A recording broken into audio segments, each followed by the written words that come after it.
નમસ્કાર, આપ જોઈ રહ્યા છો નેશન પ્લસ ન્યૂઝ. હું છું આપની સાથે હેતલ ભગત. વડોદરાની દીકરીઓએ ફરી એકવાર રમતગમત ક્ષેત્રે શહેરનું નામ રોશન કર્યું છે. હિંમતનગર ખાતે યોજાયેલ ખેલ મહાકુંભ 2025 અંતર્ગત અંડર-14 ગર્લ્સ ફૂટબોલ સ્ટેટ લેવલ ચેમ્પિયનશિપમાં વડોદરાની ટીમે શાનદાર પ્રદર્શન કરતા સિલ્વર મેડલ પોતાના નામે કર્યો છે. ખેલ મહાકુંભ 2025 અંતર્ગત 23 થી 27 ફેબ્રુઆરી દરમિયાન હિંમતનગર ખાતે રાજ્ય કક્ષાની ફૂટબોલ સ્પર્ધા યોજાઈ હતી.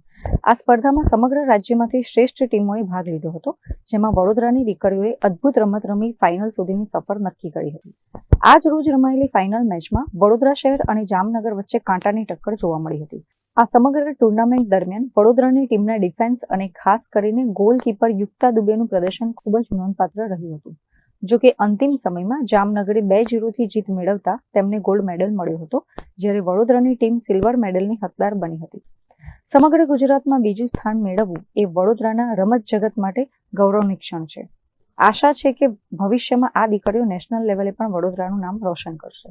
Bureau report, nation plus news, Vadodara. સમાચારોના સતત અપડેટ મેળવવા માટે અમારી નેશન પ્લસ ન્યૂઝની યુટ્યુબ ચેનલને સબસ્ક્રાઇબ કરો, બેલ આઇકન દબાવો અને જોડાયેલા રહો ફેસબુક, ઇન્સ્ટાગ્રામ અને ટ્વિટર પર.